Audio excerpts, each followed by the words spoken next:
ඉත්තිපිසෝ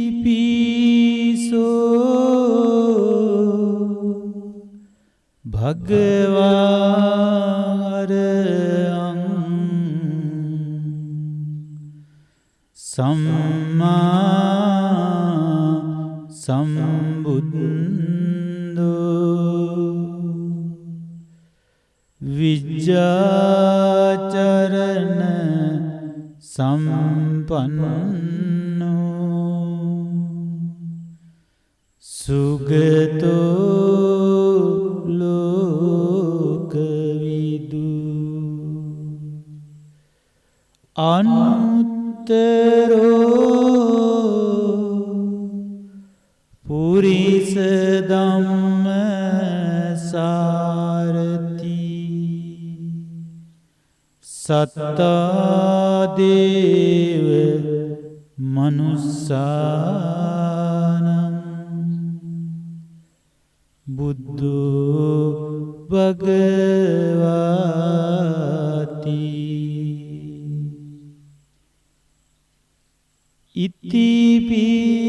ඉතිපිසෝ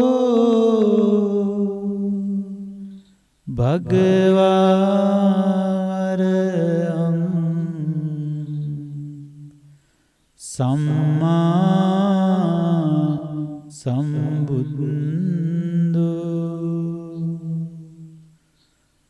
විජ්ජාචරණ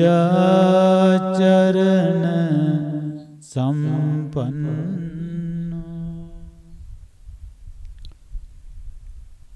සමන්ත චක්කවාලේසු අත්‍රා ගච්ඡන්තු දේවතා සද්ධම්මං මුනි රාජස්ස සුනන්තු සග්ග මොක්ඛදං ධම්මස්සවන කාලෝ අයං බදන්තා ධම්මස්සවන කාලෝ අයං බදන්තා ධම්මස්සවන කාලෝ අයං බදන්තා තිලෝවග්ග බුදු පියා දෙසුබන අසන්නට අවසර තියෙනවා දෙවිඳුනි වඩින්නට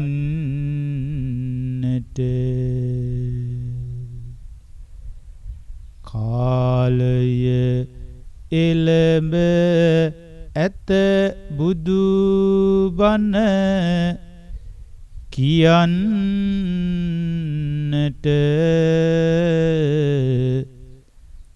දෙවියොත් වඩිවාං අද බණ අසන්නට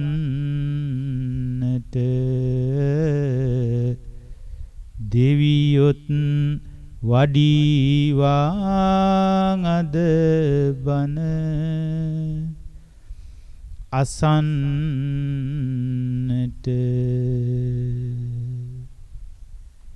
මාත් සමග කියමු හැමදෙනාම බුදු සරණ වේවා සාන්දහම් සරණ වේවා සංඝ සරණ වේවා මෙතුම් සරණින් ජයම වේවා සාදු සාදු සාදු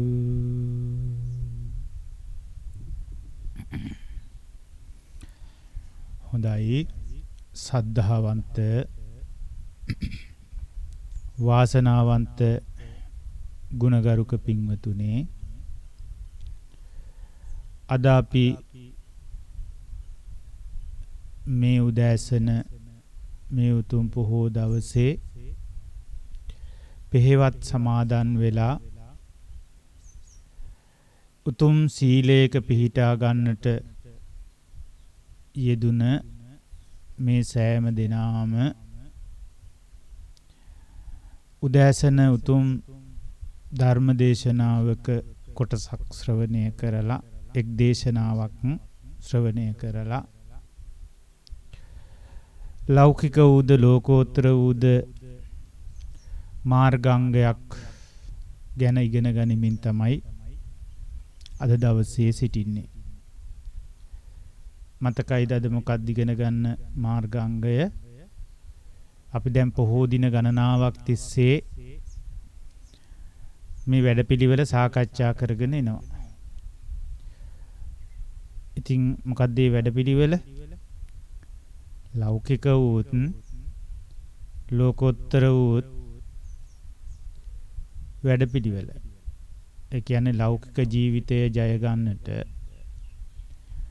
අප විසින් අනුගමනය කරන්නට ඕන කරන මාර්ගය මොකක්ද? ඒ වගේම ලෝකෝත්තර වැඩපිළිවෙල, සසර දුකින් නිදහස් වෙන ලෝකෝත්තර වැඩපිළිවෙල මොකද්ද අපි අනුගමනය කරන්නට ඕන කරන?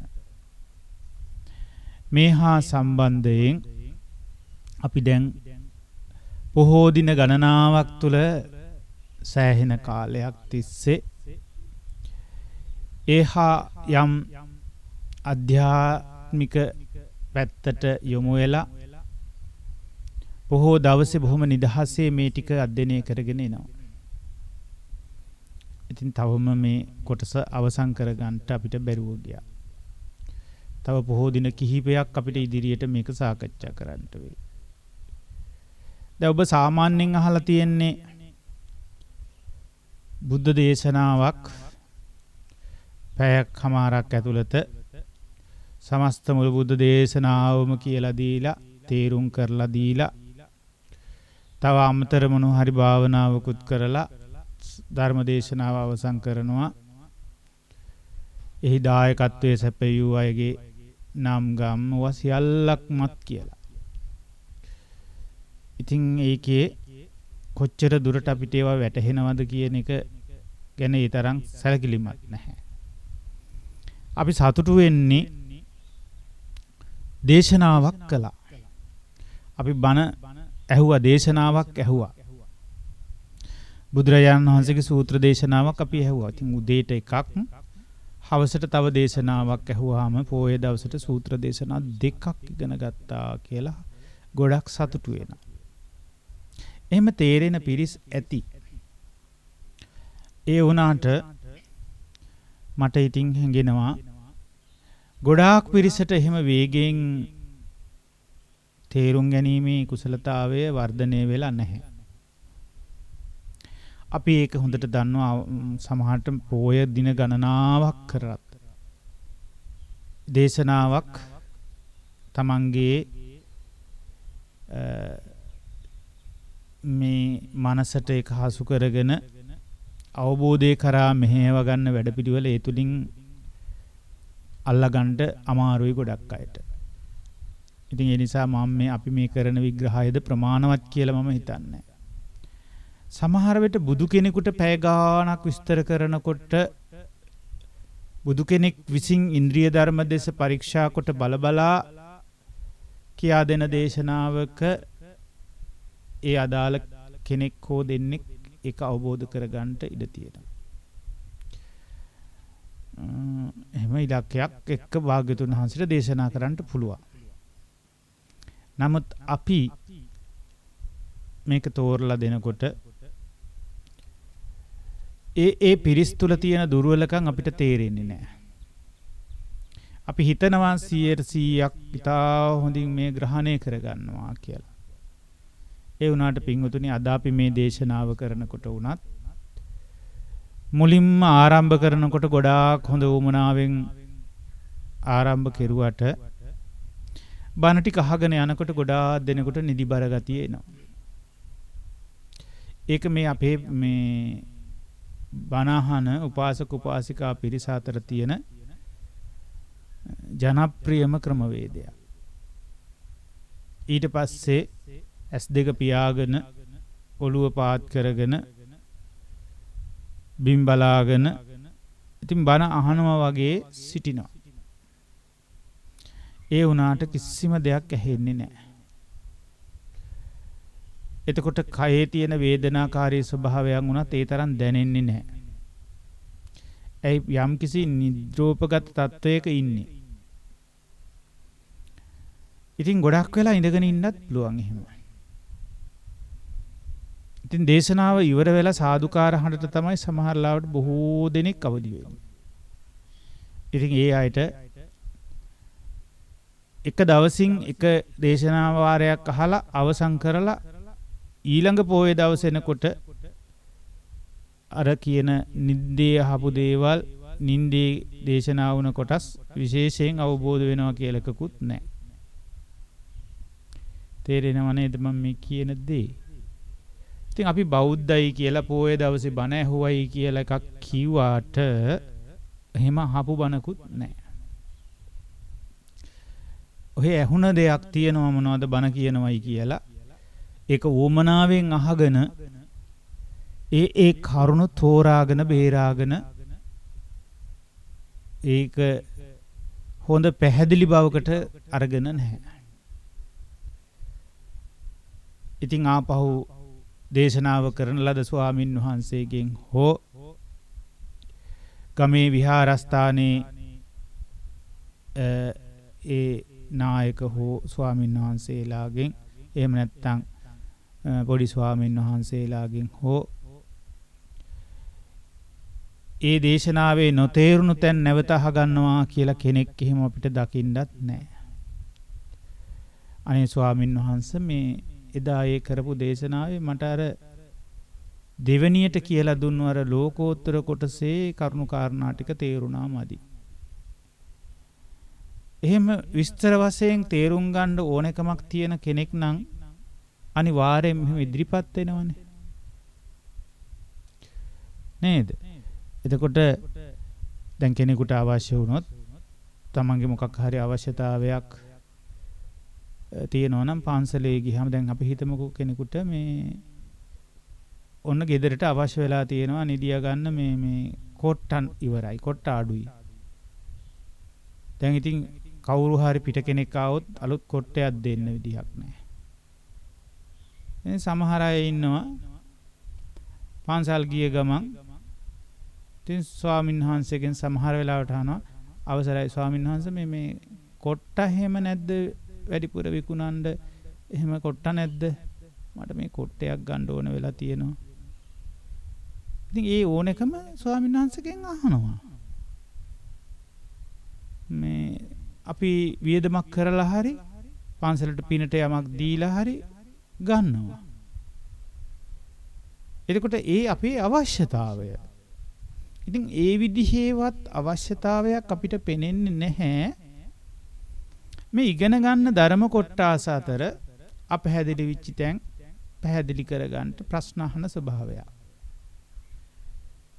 ඒක නිසාම අපි මේ කොච්චර විග්‍රහ කර මතු කර පෙන්වා දුන්නත් ඒ වගේ බැරි කොටස් Taman අහගන්න ඉදිරිපත් වෙන්නේ නැත්නම් නොතේරුණ කොටස් ගිහිල්ලා විශේෂයෙන් අහනවා කියලා එකක් නැත්නම් ඒක අහන බණ නෙවෙයි. ඒකට ඇහෙන බණ ටිකක්ම වෙනවා. පැහැදිලි නේද? ඒවා හොඳට පින්වතුන් තේරුම් අරගෙන මේ ධර්මදේශනා මාලාවේ ප්‍රයෝජනය ගැන තේරුම් අරගෙන මේ ප්‍රයෝජනේ ගන්නට උත්සාහවත් වෙන්න ඕනේ. ඉතින් ඒ නිසා අද අපි උදෑසන සිට සාකච්ඡා කරමින් සිටින මාර්ග අංගය තමයි ලෞකික වූ මාර්ගයේ අංගයක් හැටියටත් එයම ලෝකෝත්තර වූ මාර්ගයේ අංගයක් හැටියටත් අපි සාකච්ඡා කරගෙන එනවාද මේ සම්මා කම්මන්තය පිළිබඳව. එතකොට සම්මා කම්මන්තේ භාග්‍යතුන් වහන්සේ දේශනා කරන්නේ ආරම්භ කරන්නේ කෙලින්ම සම්මා කම්මන්තේම නෙවෙයි. මිච්ඡා කම්මන්තේ. මොකද්ද පින්වත් මහණෙනි මේ මිච්ඡා කම්මන්තය කියලා කියන්නේ කියලා ඉස්සරලා විග්‍රහ කරලා තෝරලා බේරලා දෙනවා මිච්ඡා කම්මන්තේ මොකද්ද කියලා. ඉතින් දැන් මම ආයේ නැවත අද දවසේම මේ අවසරයක් දේශනාවක් හැටියට මිච්ඡා කම්මන්තේ කියන්න ඕනේ නැහෙනේ. අපි අද උදෑසන දේශනාවේ ඊට හොඳට පැහැදිලි කරගන්න යෙදුණා.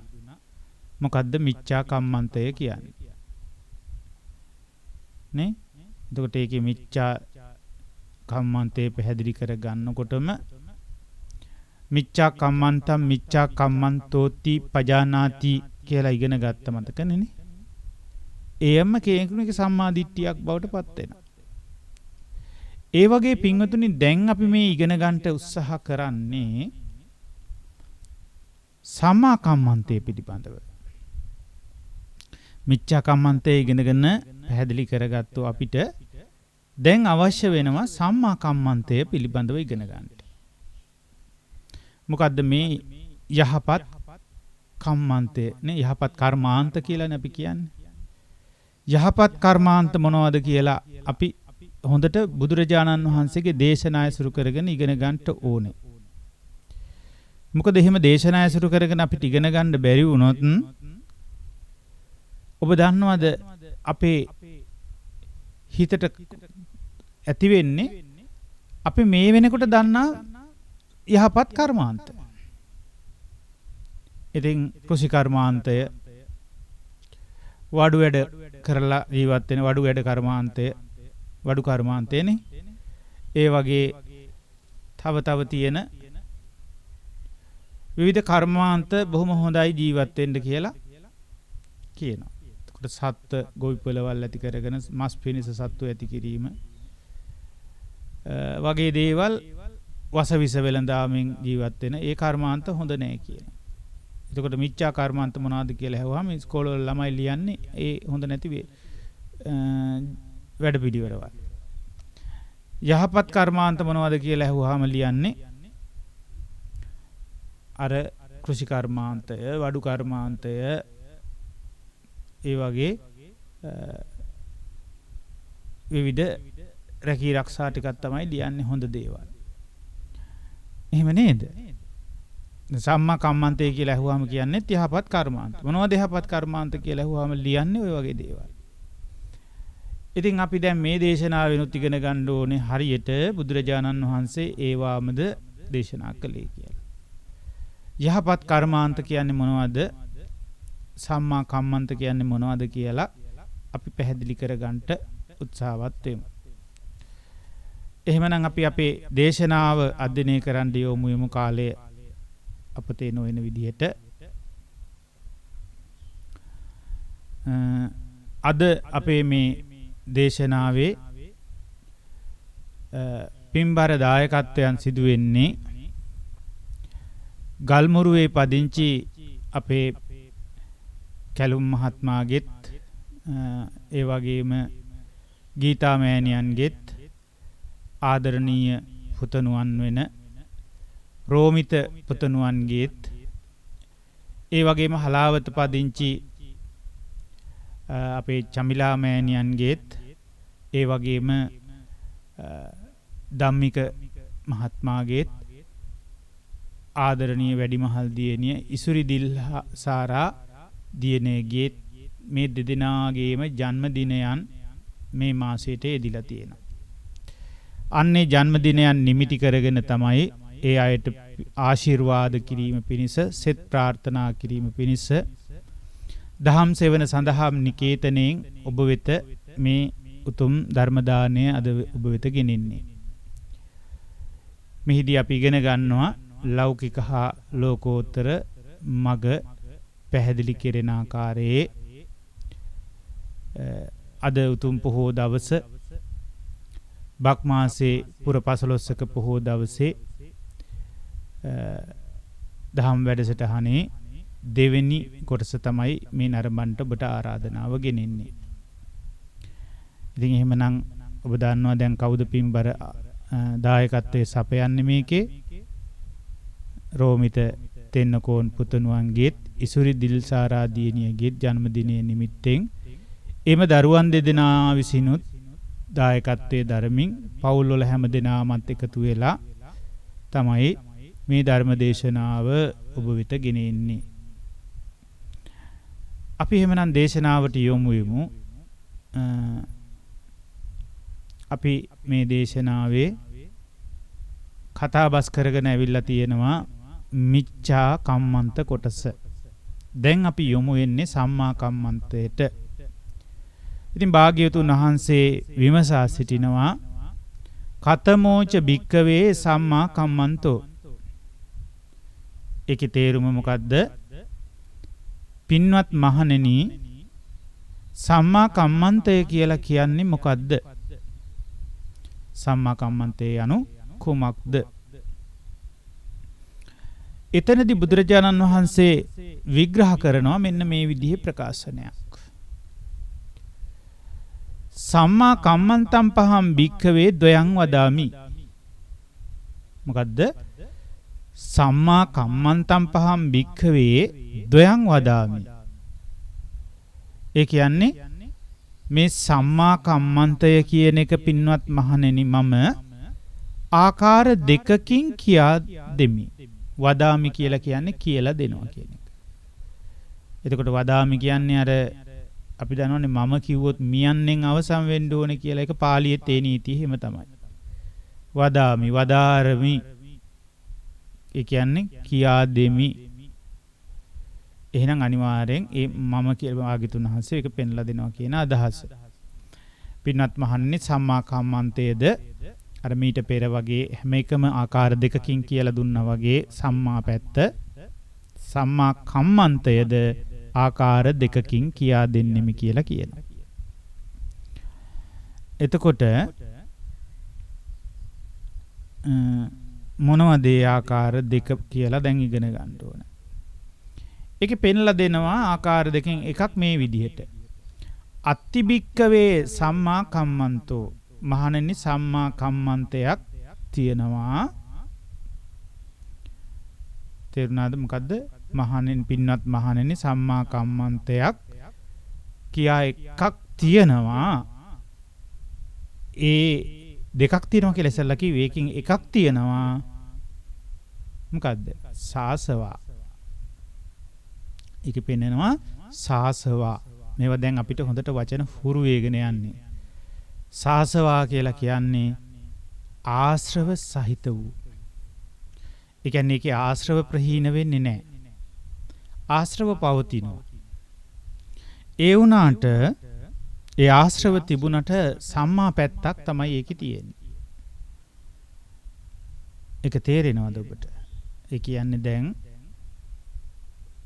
යහපත් වූ කායික පැවැත්මක්, කායික ක්‍රියාකාරීත්වයක් තියෙනවා. හැබැයි එයාට ආශ්‍රවය තියෙනවා. ආශ්‍රව කියලා කියන්නේ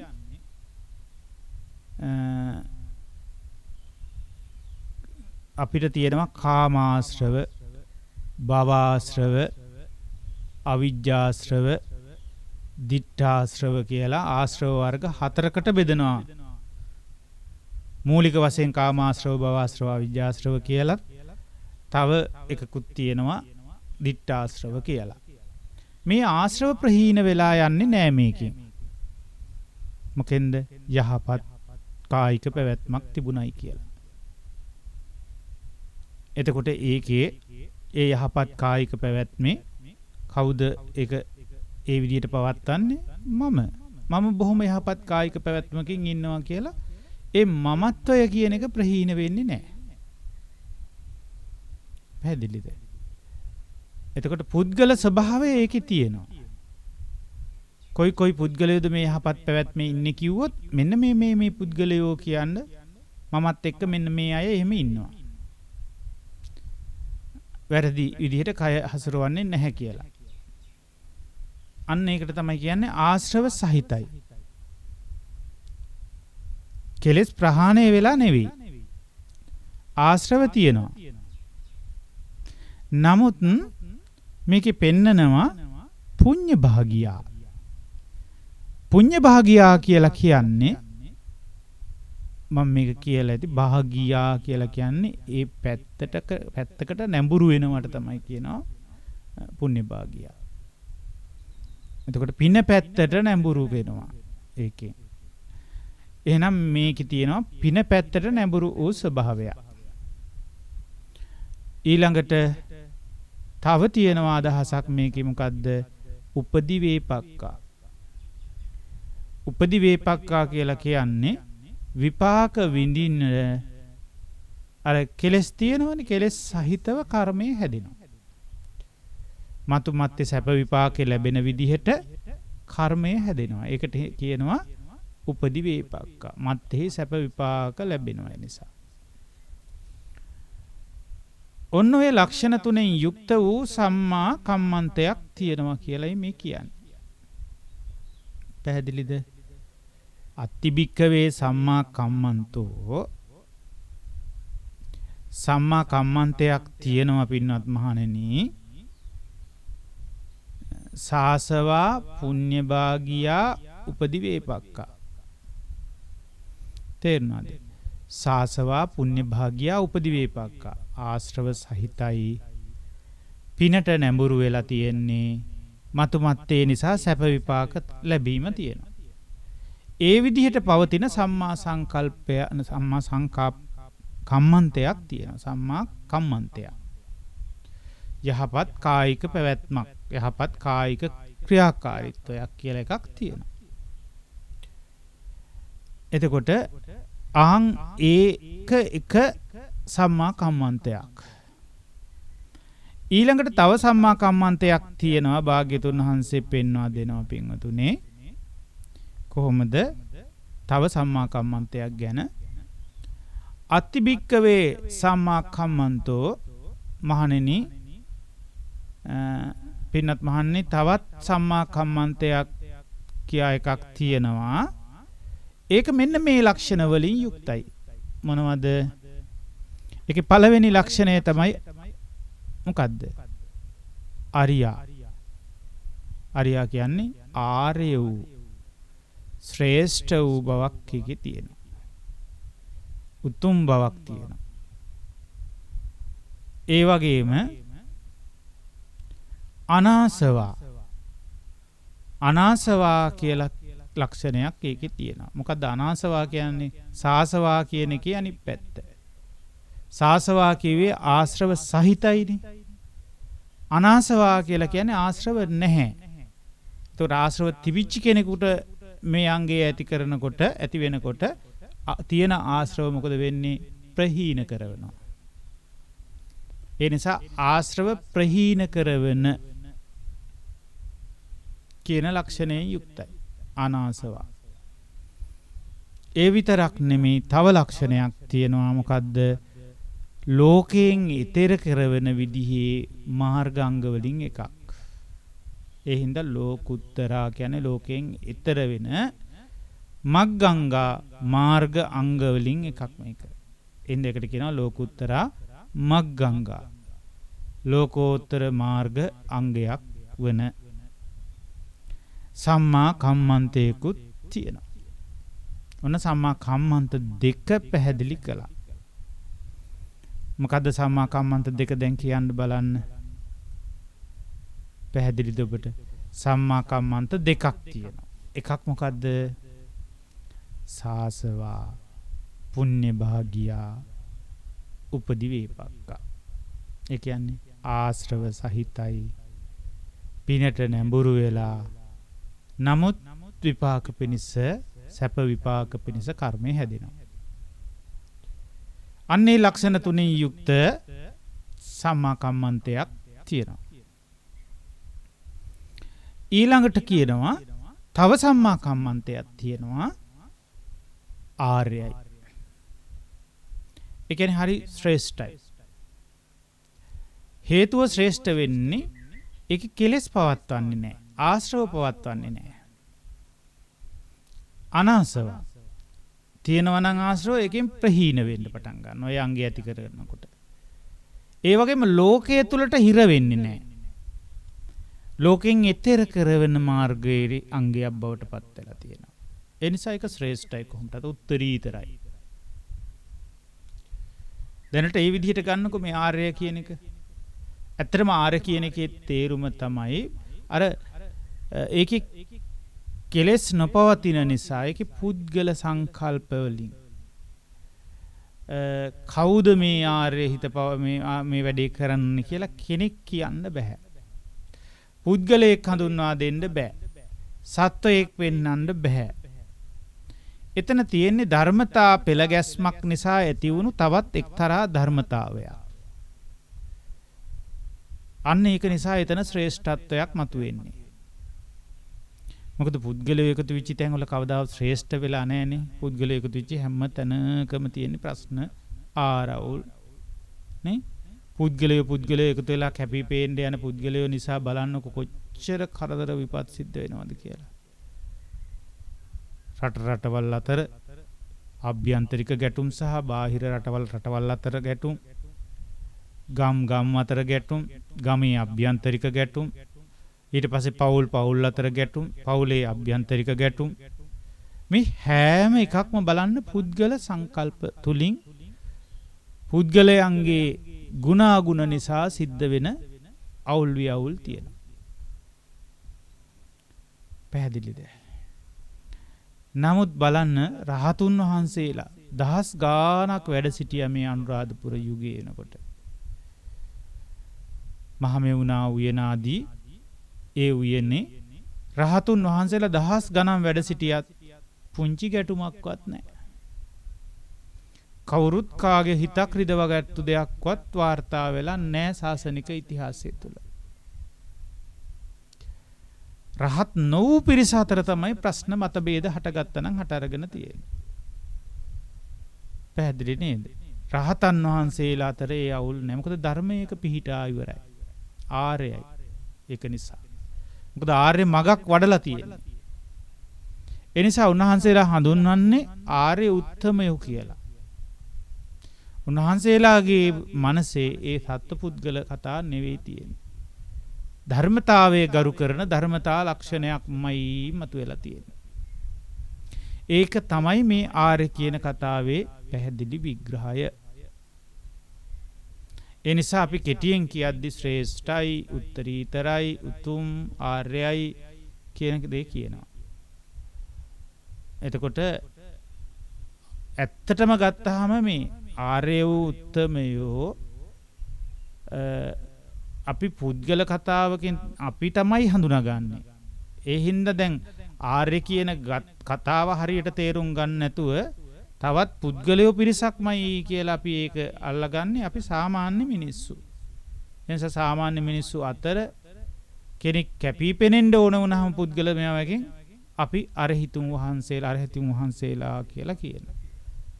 ඒතකොට එතන පුද්ගල සංකල්පෙම තමයි ඒගොල්ලෝ ඉස්මතු කරගන්න හදන්නේ. ඒගොල්ලෝ අරහතුන් වහන්සේලා. ඉතින් මේ පුද්ගල සංකල්පයේ ඉන්න අයට පුද්ගල කතාවකින් තොරව දකින්න තේරෙන්නේ නැති එකක් තියෙනවා. වැටහෙන්නේ නැහැ. ඒ කොහොමද එහෙම වෙන්නේ? කෙනෙක් නැත්නම් පුද්ගලයෙක් නැත්නම් ඔය ඉන්නේ කවුද? ඒක තමයි කියන්නේ ආර්ය ධර්මයේ දන්නේ නැහැ යාලා කියලා. ආර්ය ධර්මයට දක්ෂ නැහැ.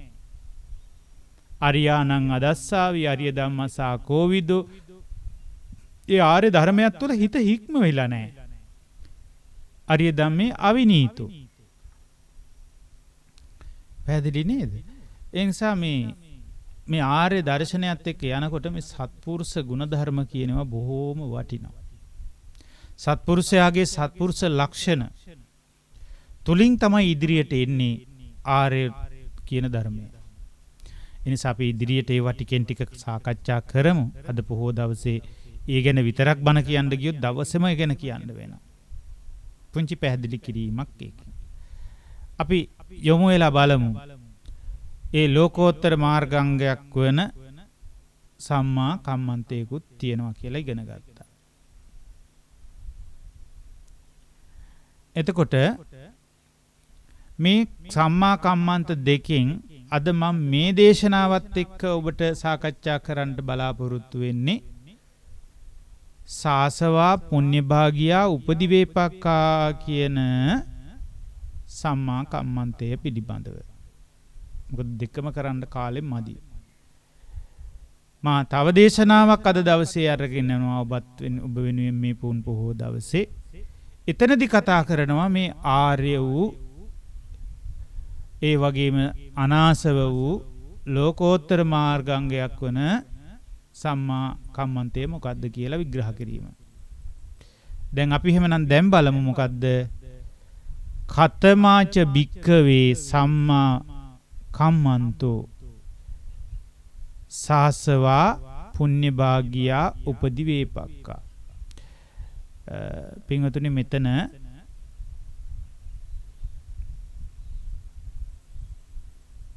පුංචි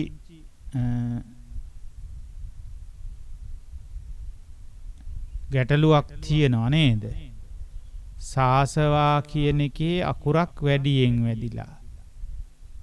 තේරෙනවද? සාසාසවා කියලා සායන්නක් වැඩිපුර වැඩිලා තියෙනවා. ඔබ ඒක කපා ගන්න ඕනේ. තේරෙනවද? මේ එතන තියෙනවනේ මේ සාසවා කියලා එක සායන්නක් කපන්න.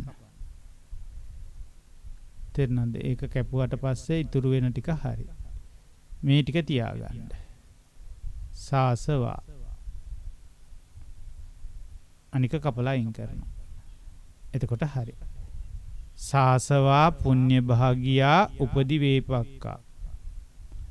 ඒකේ තේරුම තමයි පින්වත් මහණෙනි ආශ්‍රව සහිත පිනට නැඹුරු වන මතුමත්තේ සැප විපාක ලැබෙන සම්මා කම්මන්තය කියලා කියන්නේ මොකද්ද? ඒක තමයි මේකේ තේරුම වෙන්නේ. ඉතින් බුදුරජාණන් වහන්සේ පෙන්වා දෙනවා ඒක මොකද්ද කියලා. ඒ තමයි බුදුරජාණන් වහන්සේ පෙන්ලා දෙනවා පානාතිපාතා වේරමණී. ඔන්න ඒකේ එකක්. පානාතිපාතා වේරමණී.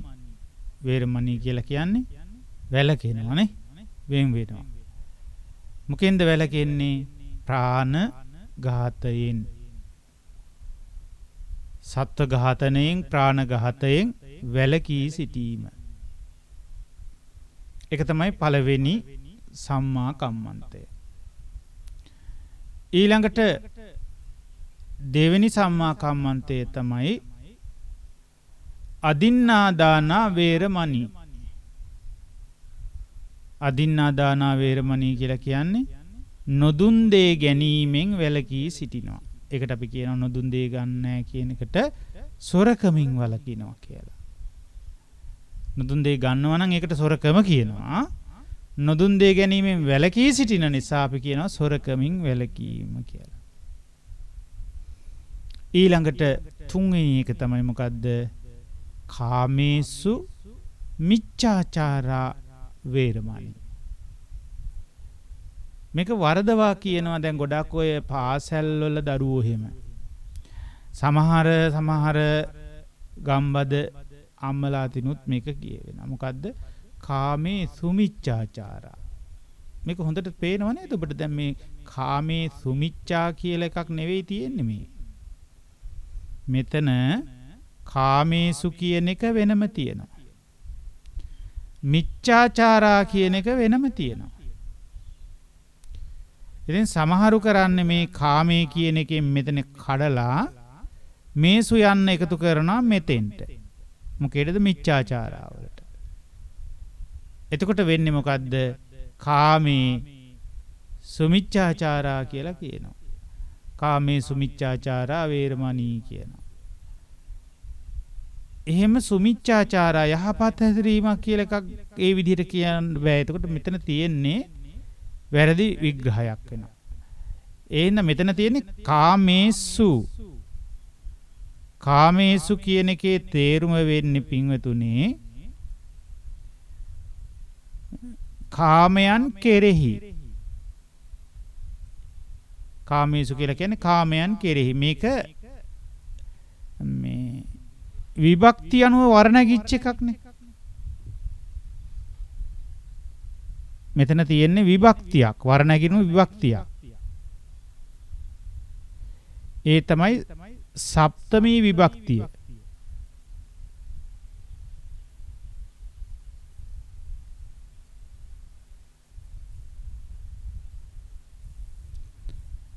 සප්තමී විභක්තියෙන් තමයි ওই වචනේ වර නැගිලා තියෙන්නේ. කාමේසු. කාමේසු කියලා කියන්නේ කාමයන් කෙරෙහි. එතකොට කාමයන් කෙරෙහි මිච්ඡාචාරා කියලා කියන්නේ වැරදි හැසිරීමක් නැහැ කියලා කියන්නේ. ඒකෙන් වෙන් වෙනවා. කාමයන් කෙරෙහි වැරදි හැසිරීමෙන් වෙන් වෙනවා. තේරුණාද? ඒකට කියනවා වැරදි කාම සේවනයෙන් වෙන් වෙනව නැත්නම් කාමයේ වරදවා හැසිරීමෙන් වෙන් වලකිනවා. තේරුණාද? වැරදි කාම සේවනය කියලා කියන්නේ ඒකටමයි. කාමයේ වරදවා හැසිරීමට. ඒකෙන් වැළකී සිටිනවට කියනවා කාමේසු මිච්ඡාචාරා වේරමණී. මොන ආයි කියන්න එපා කාමේසු මිච්ඡාචාරා කියලා. අපිට ඇහෙනවා ඒවා. ඒ ඇඩේ පුංචි කාලේ ශබ්ද විතරනේ අහලා තියෙන්නේ. ඇහිච්ච ශබ්දෙට හුරු වෙනවා. වචනවල අර්ථයක් තේරුමක් නැහැ. අදටත් වයසට ගිහිල්ලා සමහර අයට හොඳටම වයසට ගිහිල්ලා ජීවිතේ මැරෙන්න ලං වෙලා ඒත් ඔය කියපු පාලි පදවල එකකවත් ලොකු තේරුම් දන්නේ නැහැ. කොටින්ම පන්සිල් පද පහේ තේරුම් දන්නේ නැති අය ඕනතරම් මේ බෞද්ධ නාමයෙන් ඉඳලා මැරිලා යනවා. ඉතින් අපිට තේරෙන්නේ කොහොමද බෞද්ධ උනේ කියලා. පන්සිල් පද පහ කියා ගන්න දන්නේ නැති අය ඉන්නවා. අවුරුදු 30 40 සිල් ගන්නවා. පන්සිල් පද ටික කියන්න කිව්වොත් එහෙම කියන්න දන්නේ නැහැ. කියවද්දී ඔහි කියනවා. ඉතින් ඒ අනවබෝධයේ ඉන්න කෙනෙකුට මේ හරි අමාරුයි ජීවිතේ තේරුම් ගන්න. ඒ නිසා කාමේසු මිච්ඡාචාරා වේරමණී කියන එකේ අර්ථය අපි තේරුම් ගන්න ඕන. දැන් මේවා කියවලා කටපාඩම් පුළුවන් උණයි කියලාත් වැඩේ වෙලා නැහැ. කාමයේ වර්ධව හැසිරීමේ යෙදෙනවා නම් මේක කොච්චර කියවන්න පුළුවන් වුණත් වැඩක් නැහැනේ. තේරුණාද? සමහර අයට මේවා කියව ගන්න පාලි පාට ඒවා මුකුත් දන්නේ නැහැ. නමුත් එයා බණවලට අහලා තියෙනවා මෙන්න මේකේ තේරුම. ඒ නිසා ඒක හොඳට තේරුම් අරගෙන වැළකී සිටින්න උත්සාහ කරනවා. කාමේසු මිච්ඡාචාරා වේරමණී. කාමයේ වර්ධව හැසිරීමෙන් වැළකීම ඉතා හොඳින් කරනවා. ඉතින් අද මේ වර්තමාන සමාජයේ ගොඩාක් වෙලාවට මේ ශික්ෂාපද සලකන්නේ නැහැ. මෙහෙම ශික්ෂාපද රකින්න ඕන කියන එක දැනෙන්නේවත් හැඟෙන්නේවත් නැහැ. ඒ නිසා මේ විවිධ ක්‍රමවලින් මේ කාමය වරදවා හැසිරීමට පෙළඹිච්ච ප්‍රමාණය අද අතුරු සිදුරු නැතුව මේ ලෝකේ පැතිරලා තියෙනවා. ඒකට කියන්නේ මානව අයිතිවාසිකමක් කියලාද? තම තමන්ට සතුටින් ඉඳීමට තම තමන්ගේ අයිතිවාසිකම් කියලා දෙයක් තියෙනවා කියලා කතා කරලා මේ ශික්ෂාපද යට කරලා දානවා.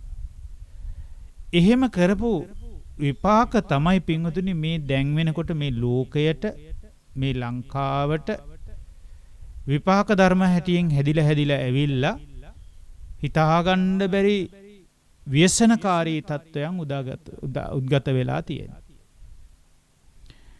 ඉතින් ඒ නිසා මේ ප්‍රාණඝාතය ඊටා සුළු දෙයක් වෙලා මිනිසුන්ට, හොරකම ඊටා සුළු දෙයක් වෙලා නේ, මිනිස්සු පවා මරලා දානවා. හොරකම් කරනවා කියන එක නිකන් සාමාන්‍ය දෙයක් වෙලා මේ ඒක කිසි වරදක් දකින්නේ හොර වැඩ කෙරුවා කියලා. එතකොට මේවායින් වැළකීමක් නැති තැනක කොහොමද සම්මා පැත්තක් හැදෙන්නේ මිනිස්සෙකුගේ? ඒ නිසා මේ කම්මන්තය ඇසුරු කරගෙන නම් මිනිස්සු අද ඉන්නේ මිච්ඡා කම්මන්ත තුලමයි. ඉතින් ඒ නිසා සම්මා කම්මන්තය මේ උතුම් පොහෝ දවසේ අපි අධ්‍යයනය කරන්නේ අනේ අපේ ජීවිත ඉක්මනින් මේ සසර දුකින් නිදහස් කරගන්නට, අපිට මේ සම්මා මාර්ගයන් ප්‍රගුණ කරගන්නට උවමනයි කියන අවංක චේතනාවෙන් වෙන්න ඕනේ. මා හිතනවා මේ බණපද ටික අහන පුංචි පිරිස නම් ඒ උවමනාව ඇති කරගනීවි කියලා. මොකද මේ බණ අහන්නෙත් බොහෝම අත්ලොස්සක් වූ පුංචි පිරිසක්. මොකද මේක TikTok වගේ රසවත් නැහැනේ. මේකේ ජෝක් නැහැනේ. නේ? තව කෙනෙකුට බනින්නේ නැහැනේ. විවේචන එල්ල කරන්නේ නැහැනේ. වාද නැහැ, විවාද නැහැ. එතකොට අනවශ්‍ය සංගීත කොටස් මේකේ නැහැ. සින්දු කෑලි නැහැ. ඒ නිසා නිකන් අහන්න හිතෙන්නේ නැහැ. එහෙම තමයි මේ ආර්ය ධර්මයේ එදත් එහෙම ලොකු පිරිසක් අවබෝධ කරන්නේ. අදත් එහෙම ලොකු පිරිසක් මේකට පින්දහම් කරගන්නවා කියන එකට රේස් එකක් මිනිස්සු අතර තියෙනවා. දහම අවබෝධ කරගෙන දුකෙන් නිදහස් වෙන්න ඕනේ කියන එක ඉලක්කගත වෙලා නැහැ. ඒ නිසා පින්වතුනි අපි යොමු වෙමු. අපේ මේ කතාව ඉදිරියට අරගෙන යන්න. ඒකේ අපි මේ කාරණා තුන පැහැදිලි කරගත්තා විතරයි. මොකද්ද? සම්මා කම්මන්ත කියන්නේ මොකද්ද? මේ ආශ්‍රව සහිත වූද පිනට නැඹුරු වෙන මතු මත්තේ සැප විපාක ලැබෙන සුගතිගාමී වෙලා සුගති සම්පත් ලැබෙන්න පුළුවන් විදිහට සැපය හැදෙන විපාක හැදෙන සම්මා කම්මන්තේ කියන්නේ මෙන්න මේ ටිකටයි. පැහැදිලි නේද? මේ ටිකට තමයි එතකොට ඒක විස්තරේ කියන්නේ. ඊට පස්සේ අපි දැන් ඉගෙන ගන්නයි හදන්නේ මොකද්ද මේ පාණාතිපාතා වේරමණී කියලා කියන්නේ. ඒක බුද්ධ දේශනාව ඇසුරෙන් ඉගෙන ගන්න. විවිධ අර්ථකථන දෙන්නේ නැතුව අපි බුද්ධ දේශනාවේ තියෙන විදිහට මූලික වශයෙන් තේරුම් ගැනීම කරන්න ඕනේ. ඊට පස්සේ ඒක ගැඹුරකට අරන් යනකොට ඒ බුද්ධ දේශනාවට හානියක් නොවන විදිහට ගැඹුරකට යන්න ඕනේ. ඊළඟට මේකේ පෙන්නනවා මෙන්න මේ විදිහේ විග්‍රහයක්. මොකද්ද මේ පාණාතිපාතා වේරමණී කියන්නේ කියලා. චුන්ද කියලා පිරිවැජියෙකුට තමයි මේක පෙන්වන්නේ. ඉද චුන්ද ඒකච්චෝ පාණාතිපාතම් පහය. පාණාතිපාතා පටිවිරතෝ හෝති. නිහිත දණ්ඩෝ නිහිත සත්තෝ ලජ්ජී දයාපන්නෝ සබ්බපාන භූත හිතානුකම්පී විහෙරති. ඔන්න ඔය ප්‍රකාශය තමයි තියෙන්නේ මේ පාණාතිපාතා වේරමණී කියන එක විග්‍රහයේදී. අපි දැන් ඉගෙන ගමු මේ විග්‍රහය කොහොමද කින්ක පදෙන් පදේ බෙදලා ඉගෙන ගමු. නේද? ඔව් අපි ඉගෙන ගමු ඉස්සල්ලාම මුල් පදේ මොකද්ද? ඉද චුන්ද. ඉද චුන්ද කියලා කියන්නේ මොකද්ද? ඉද කියන්නේ මෙහිදී. එතකොට චුන්ද කියන්නේ පින්වත් චුන්දය. එහෙනම් තේරුම පින්වත් චුන්දය මෙහිදී. ඒකච්චෝ. ඒකච්චෝ කියනවා මොකද්ද? ඇතම් කෙනෙක්. ඒ කියන්නේ සමහරෙක්. ස්ත්‍රී වේවා පුරුෂ වේවා සමහරෙක් ඇතමෙක් පාණාතිපාතම් පහය. මොකද්ද පාණාතිපාතම් පහය කියන්නේ? ප්‍රාණඝාතය ප්‍රහාණය කරලා. පාණාතිපාතම් පහය කියන්නේ ප්‍රාණඝාතය ප්‍රහාණය කරලා. පාණාතිපාතා පටිවිරතෝ හෝති. පේනව නේද? මං හින්දා වැහෙන්නේ නැහනේ. පාණාතිපාතා පටිවිරතෝ හෝති.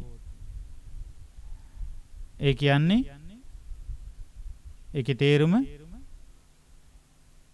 පාණාඝාතයෙන් වැළකීන්නේය.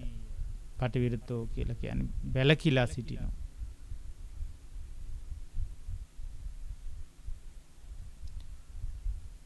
ඒ වගේම මේකේ තව විග්‍රහ තියෙනවා. නිහිත දණ්ඩෝ.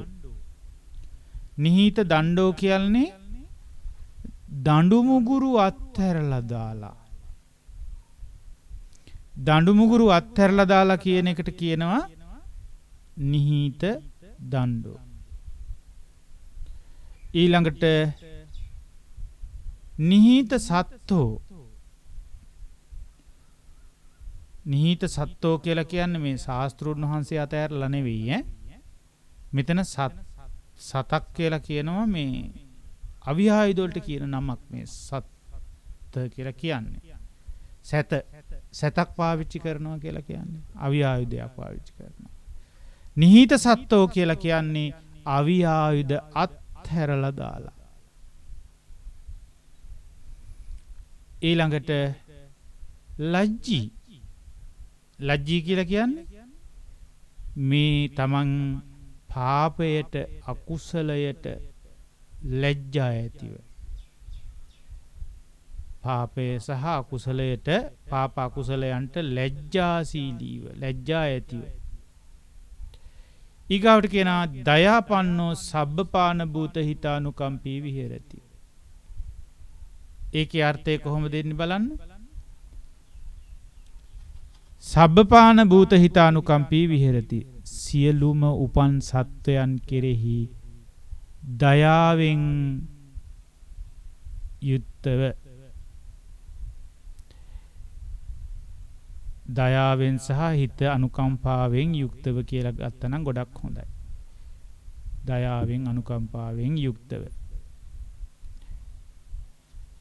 ඕන් ඔය විදිහට වාසය කරනවා නම් කවුරු හරි ඒකට කියනවා මොකක් කියලාද? ප්‍රාණඝාතයෙන් වැළකී සිටීමක් කියලා. මොන පළවෙනි ශික්ෂා පදය. පැහැදිලිද? ඊට පස්සේ අපි දෙවෙනි ශික්ෂා පදය මේකේ මේ දෙවෙනි මොකද්ද? දෙවෙනි සම්මා කම්මන්තය. ඒක තමයි අදින්නා දානා වේරමණී. අදින්නා දානා වේරමණී කියන්නේ මොකද්ද? ඒ තමයි සොරකමින් වැළකීම. හෙවත් නොදුන් දේ ගැනීමෙන් වැළකෙනවා. ඒක විග්‍රහ කරලා තියෙනවා මේ විදිහට. අදින්නා දානං පහය. ඒ කියන්නේ නොදුන් දේ ගැනීම ප්‍රහාණය කරලා, සොරකම ප්‍රහාණය කරලා. ඊළඟට අදින්නා දානා පටිවිරතෝ හෝති. අදින්නා දානා පටිවිරතෝ හෝති කියලා කියන්නේ සොරකම් කිරීමෙන් වැළකීලා සිටිනවාලු. සොරකම ප්‍රහාණය කරලා ඒක ජීවිතෙන් අයින් කරලා සොරකම් කිරීමෙන් වැළකීලා සිටිනවා කියලා. දුකසේ වුණත් ඒ වැඩේ කරන අය ඉන්නවා. හොරකම පොඩ්ඩක්වත් කරන්නේ නැහැ. හොරකමකට අහුවේ කියලා හරි බයයි එයා. ලැජ්ජයි. මොනවාරි හොරකමකට පැටලුනොත් එහෙම කියලා ලොකු ලැජ්ජාවක් හිතේ තියෙනවා. ඊළඟට ඒක විස්තර කරනවා මෙහෙම යන්තං පරස්ස. යම්තම් පරස්ස කියලා කියන්නේ අනුන්ගේ ඌ යමක් වේද. යම් කියන්නේ යම් වූ. තං කියන්නේ ඒ අනුන්ගේ ඌ යමක් වෙනවද තියනවද? යමක් අනුන්ගේද? ඒ වගේම පරචිත්තූපකරණං. පරචිත්තූපකරණං කියලා කියන්නේ අනුන්ගේ සතු අනුන් සතු වස්තුවක් හෝ උපකරණාදියක් වේද. අනුන් සතු වූ අනුන්ගේ වූ යමක් ඇද්ද? ඒ කියන්නේ අනුන් සතු වස්තුවක් හෝ උපකරණාදියක් වෙන්න පුළුවන්. ඒවා මොකද කරන්නේ? Tamanට දීලා නැත්තම් ඒක සමහරලාට තියෙන්නේ ගමේ වෙන්න පුළුවන්. ඒකට කියනවා ගාමගතංවා. මේ ගමේ තියෙනවා වෙන්න පුළුවන්. යන එනකොට නිතර දකින්න තැනක තියෙනවා වෙන්න පුළුවන්. දැන් අපි හිතමුකෝ වත්තක පොල් ගෙඩියක් පාරට වැටලා තියෙන. පාරේ යනකොට තියෙන්නේ පාරේ. එතකොට Tamanට මේක දීලා නැහැ. ගමේ තිබුණා. ඉතින් අපි දන්නවා ගොඩාක් දෙනෙක් ඕක අහුලගෙන එනවා. හොරකම කියලා දන්නේ නැහැ. මං වතු වලට පැනලා හොරකම් කරේ නෑ පාරේ තිබිලා අහුලන ආවේ කියනවා. ඉතින් පාරේ තිබිලා අහුලගෙන ආවා කියලා සිල්පදේ කැඩෙන්නේ නැතුව තියෙන්නේ නෑ පින්වතුනි. ගාමගතංවා ගමේ තිබෙන දෙයක් හෝ වේවා. ඊළඟට තව තියෙනවා අරඤ්‍යගතංවා. අරඤ්‍යගතංවා කියන්නේ ආරණ්‍යයක තියෙනවා කියන එක විතරක් නෙමෙයි අරඤ්‍ය කියලා කියන්නේ කැලේට. වනාන්තරයක කැලයක් මැද්දේ තිබුණේ. කැලේ තිබෙන්නේ හෝ වේවා. තේරුණාද? කැලේ තිබිලා අපි සමහර වෙලාවට මිනිස්සු ගිහිල්ලා ওই කැලේ තියෙන ගස් කොළන් කපාගෙන, ගෙඩි කඩාගෙන එනවා. සිල්පද කැඩෙනවා කියලා දන්නේ නැහැ. මොකද අපිට ඒවත් දීලා නැහැ. කැලේ තිබුණත්, ගමේ තිබුණත් අපිට ඒවත් දීලා නැහනේ. නතං අදින්නම් තෙය්‍ය සංකාතං ආදාතා හෝති. බලන්නකො මේකේ විග්‍රහය තියෙනවා ඒක. න කියන පදේ පොඩ්ඩක් තියන්නකෝ. තං කියන්නේ ඒ කියන අදහස. අදින්නම් කියන්නේ නොදුන්නා වූ. ඒ නොදුන්නා වූ දෙයක් තෙය්‍ය සංකාතං. හොරකමකට ගැනෙන ආකාරයේ, හොරකමක් යයි සම්මත වෙන ආකාරයට තියෙන දෙයක් ආදාතා හෝති. ගන්නේ වෙයි කියලා තියෙන්නේ. නමුත් අර මුලින් අයින් කරපු න ආවහම එහෙම කරන්නේ නැහැ කියන එක තියෙන්නේ. තේරුණාද ඔබට? දැන් මේ පදෙන් පදේ කඩලා තේරුම් ගද්දී අපි මුලින්ම කරන්නේ මෙතන මේ න කියන එක චුට්ටක් පැත්තකින් තියලා වාක්‍ය ගලපලා බලපුවාම තියෙන්නේ සොරකමක් යයි සම්මතයට ගෙනෙන Tamanට නොදුන්නා වූ දෙයක් ගන්නේය කියලා. ආදාතා හොති. නමුත් මේ මුලින් දාපු න එක නිසා එහෙම නොගන්නේය කියලා තමයි ඊට පස්සේ හදා ගන්න ඕනේ. සොරකමක් යයි සම්මතයට ගෙනෙන Tamanට නොදුන්නා වූ එක තමයි අදින්නම් කියලා කියන්නේ. නොදුන්නා වූ දෙයක් වේ නම් ඒවක් ගන්නෙ නෑ කියනවා. පැහැදිලිද? ඒක කැලේ තිබුණට ගන්නෙත් නැහැලු. ඊගාවට ගමේ තිබුණට ගන්නෙත් නැහැලු. මේකේ මේ විනය ගැන එහෙම කතා කරද්දි ගොඩක් ගැඹුරුයි පින්වතුනේ. භික්ෂුන් වහන්සේලාට එහෙම බොහෝම ගැඹුරු විදිහට මේක විග්‍රහ කරලා තියෙනවා. මොකද මේ හොරකම කියන එක පරාජිකාවට විස්තර කරන්නේ. ඒ පැවිද්ද ඉවරයි ඉතින් ඒ හොරකමකට සම්බන්ධ වෙච්ච ගමන්. ඒ නිසා ඒ පැවිද්ද තවදුරටත් වළංගු පැවිද්දක් නෙවෙයි කියලා බුදුරජාණන් වහන්සේ පෙන්නනවා. තල් ගහක කරටිය කැඩුනා වගේ කියනවා. හොරකම් වලට සම්බන්ධ වුණොත් එහෙම. ඒ නිසා අපි බොහොම පරිස්සම් වෙන්න ඕනේ. ඒ නිසා තමයි පින්වතුනි ඔබට ගොඩාක් ආනිසංස තියෙන්නේ ස්වාමින් වහන්සේලාට අවශ්‍ය කරන ප්‍රත්‍ය පහසුකම් සලසලා දීමෙන් විශාල ආනිසංසයක් සැලසෙන්නේ උන්වහන්සේලාට. ඒ වගේ සමහර දේවල් ඒ හොරකමකට අයිති වෙයි වගේ කියලා දැනෙන හිතෙන දෙයක් කරන්න බෑ කවදාවත්. දැන් උදාහරණයක් හැටියට ඒකේ තියෙනවා විනය පොත්වල මට මතක් වෙනවා. ගිරවෙක් ගහක වහලා ඉන්නව ඇවිල්ලා. හැබැයි ගිරව කොහෙන් හරි උස්සගෙන ආපු මුතු පොටක් එක්කෝ මොන හරි පබළු මාලයක් මේ අරගෙන ඉන්නවා. දැන් මේ කොහෙන් ගෙනාවද අයිතිකාරයා දන්නේ නැහනේ. කොයි තැනකින් මේක උස්සනවද දන්නේ නැහැ. ඉතින් සමහර මිනිස්සු මේ ගිරවට අපුඩි ගහලා බය ගන්නවලා එකපාර අරක බිමට වැටෙනකන් ඉඳලා ගන්නවා. ඉතින් හොරකමක් කියලා හිතන්නේ නැහැ සාමාන්‍ය මිනිස්සු. එතකොට ඒක මේ ගමේ තියෙනවා කියන එක භූමිගත වෙන්නත් පුළුවන් ආකාශගත වෙන්නත් පුළුවන්. ආකාශයේ තිබුණා කියලා ඒක ගන්නත් බෑ අපිට.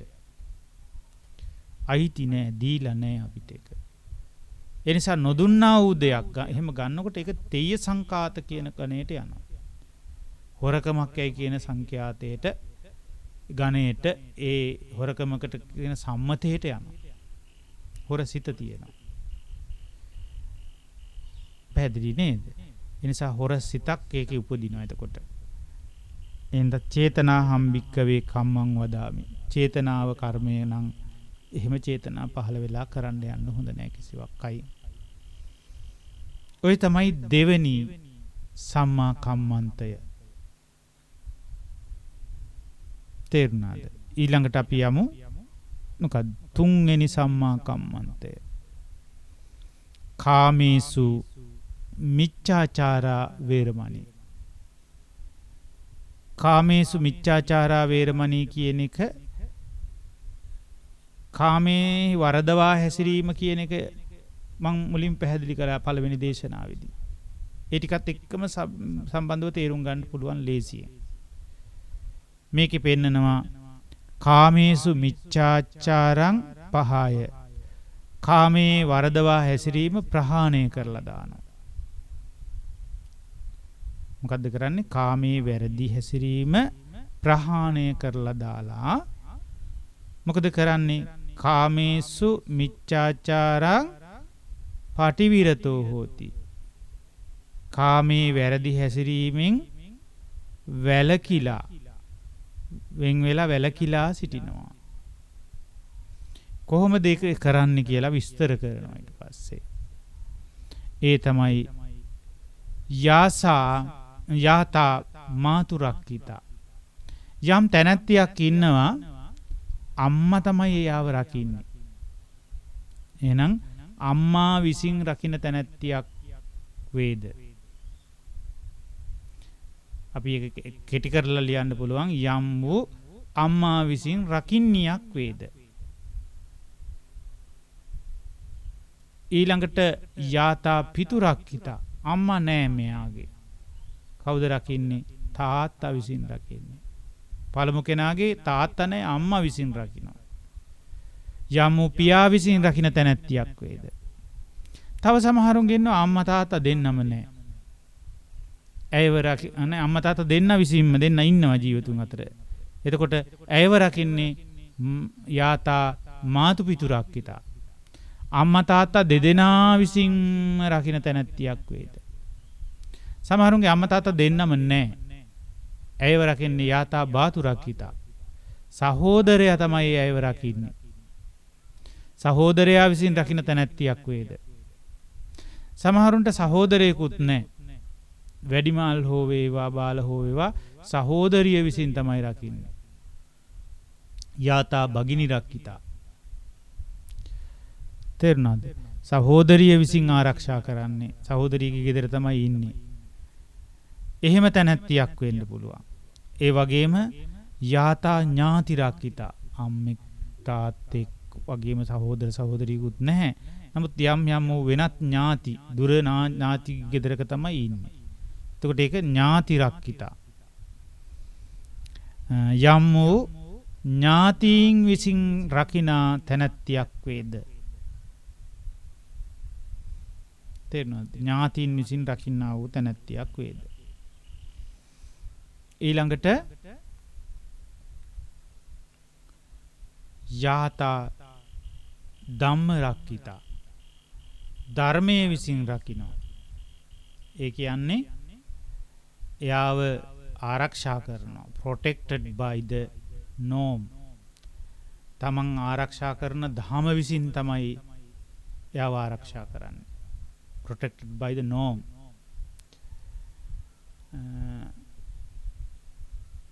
ඒකේ සිංහල තේරුම තමයි යම් වූ ධර්මයෙන් රැකෙන. මෙතන විසින් කියන පදේ පොඩ්ඩක් අයින් කරගත්තට කමන්නේ. ධර්මයෙන් රැකෙන තැනැත්තියක් කියලා. ඒ කියන්නේ දැහැමිව ජීවිතය ගෙවනවා. ඒ නිසා එය ධර්මයෙන් රැකෙන තැනැත්තියක් කියලා නම් කරගන්න. මේ විසින් කියන එක චුට්ටක් එතෙන්ට අයින් කරගත්තට කමක් නැහැ. ධර්මයෙන් රැකෙන තැනැත්තියක් වේද?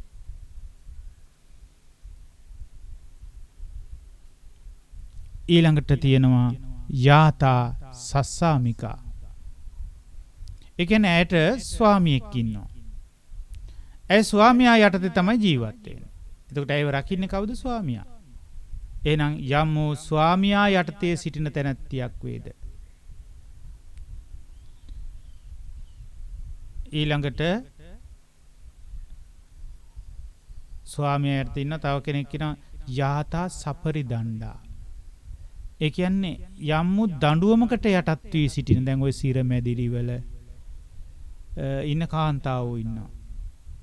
දඬුවමකට ලක් කරලා තමයි මේ සිරගත කරලා තියෙන්නේ. ඉතින් ඒ වගේ තැන්වල දැන් ඔය අපේ ලංකාවේ තමයි ටිකක් හරි මේ ඔය ආරක්ෂා දෙන පිට රටවල වල මිනිස්සුන්ට ඒව ගන්න හිර මැදිරි වල ඉන්න ඉරගත කාන්තාවන් නොඑක් අනාචාරී වැඩවලට යොදවා ගන්නවා. දඬුවම්නේ පනිෂ්මන්ට් එකක් දීලා තියෙනවා. ඉතින් කතා කරන්න අයිතියක් නැහැ. වරදක් වෙලා තියෙනවා. ඉතින් නොඑක් විදිහට අපචාර වැඩවලට ඒගොල්ලන්ව යොදා ගන්න පුරුදු වෙලා තියෙනවා මේ රටවල් වල. ඒකට කියනවා යාතා සපරිදණ්ඩා. දඬුවමකට ලක් වී සිටින තැනැත්තියක් වෙන්න පුළුවන්. ඊළඟට යාතා යම් තැනැත්තියක් ඉන්නවා මෙහෙම. අන්තමසෝ මාලාගුල පරික්කිතාපි.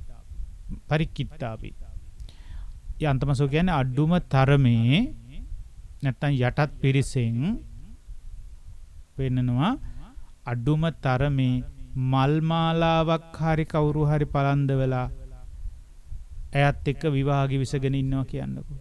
එහෙම තැනැත්තියක් සමග හෝ මෙන්න මේ කියපු ආකාරයේ තථා රූපාසු මේ කියපු ආකාරයේ කාන්තාවක් සමග න චරිත්තං ආපජ්ජිතා තබ්බා ආපජ්ජිතා හෝති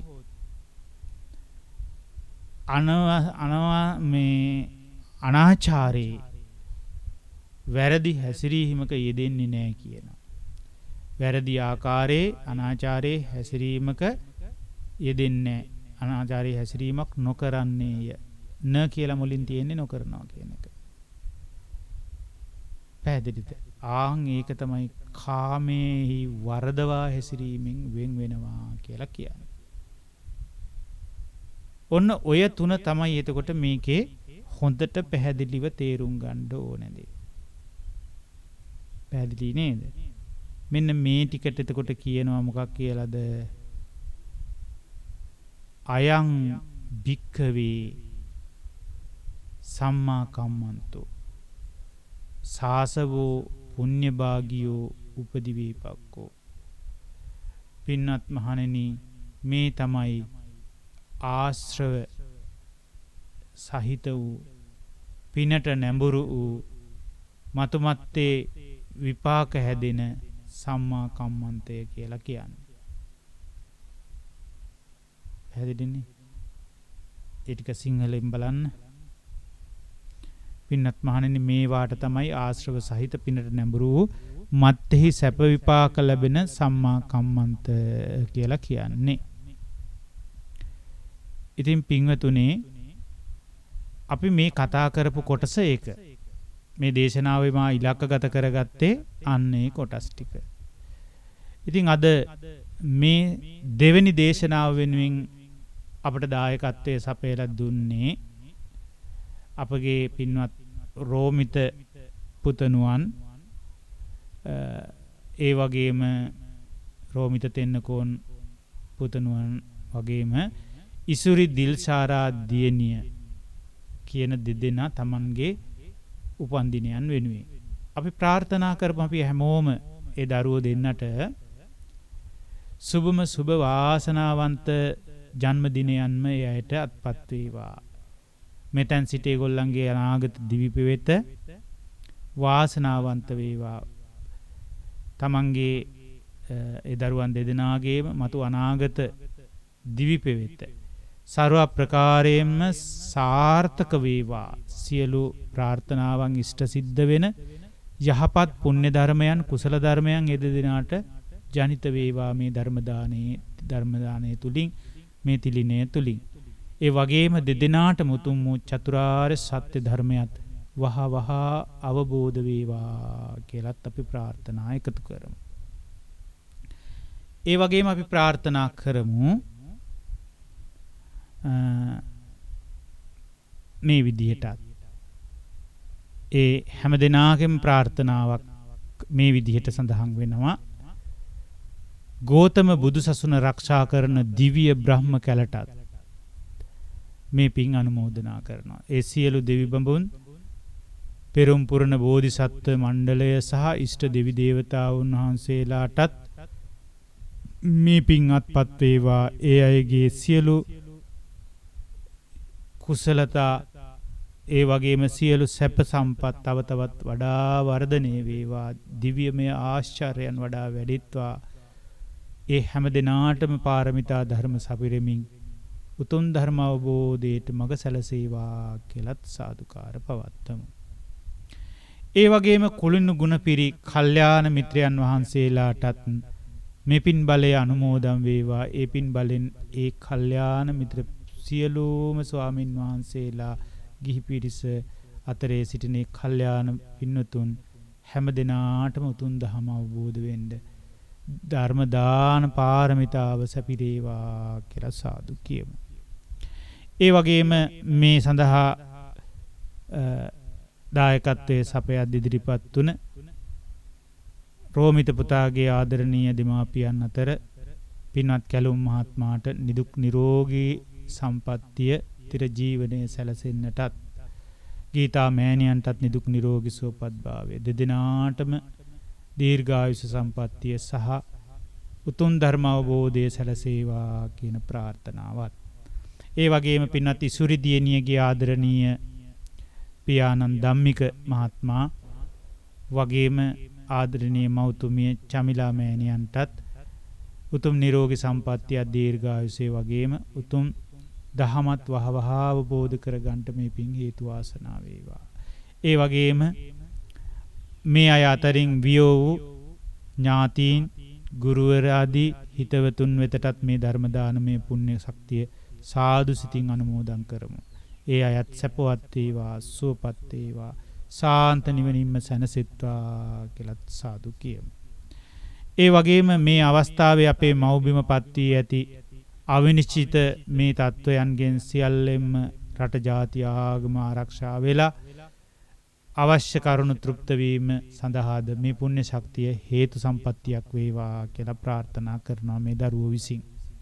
ඒ දොල්ලන්ගේ අනාගත රට ජාති ආගම සුරකින්නටත් ඒගොල්ලෝ ප්‍රාර්ථනාවක් එකතු කරනවා. ඒ වගේම අවසන් වශයෙන් මේ ධර්ම දාණයට මූලිකත්වයේ ගත්තා වූ ඒ දෙමාපියන්ද මේ දරුවන්ද හැම දිනාටම පවුල්වල සියලු දෙනාටම උතුම් ධර්ම දානමය පාරමිතාවක් වෙලා පාරමිතා සම්පූර්ණය වෙන්න මේ මග හේතු වාසනා වේවා කියලා අය අදිෂ්ඨාන කරගෙන තිබෙනවා. ඉතින් හැම දිනාටම අපි ප්‍රාර්ථනා කරනවා උතුම් වූ චතුරාර්ය සත්‍ය ධර්මය වහවහ අවබෝධ වේවා කියලා. එහෙමනම් අද දවසේ රෝමිත පුතුණුවන්ට ඉසුරි දියණියට සෙත් පැතීමත් ඒ වගේම ලෝකවාසී හැම දිනාටම සෙත් පැතීමත් මිය පරලෝකයට සෙත් පැතීමත් සිදු කරමින් අද දවස ඊතා වටිනා තැනකට මේ සම්මා කම්මන්තය ප්‍රගුණ කරගන්න ආකාරය ගැන කතා කරමින් අපි උතුම් දේශනාවක් සිදු කරන්නට යෙදුණා. එහෙනම් අපි හැම දිනාටම ප්‍රාර්ථනා කරනවා සියලු දෙනාටම සිතක් සාන්තියක් යහපතක් අභිවෘද්ධියක්ම සැලසේවා කියන මෙත් සිතින් ආශිර්වාද කරනවා හැම දිනාටම. අභිවාදන සීලිස නිච්ඡං වද්දාපචායිනෝ චත්තාරෝ ධම්මා වඩ්ඩಂತಿ ආයුවන්නෝ සුඛං බලං ආයුරාෝග්‍ය සම්පatti සග්ග සම්පatti මේවච අතෝ නිබ්බාන සම්පatti ඉමිනාතේ සමිජ්ජතු. සුවපත් වේවා, සුවපත් වේවා. හැම දිනාටම තෙරුවන් සරණයි. ලෝකවිදු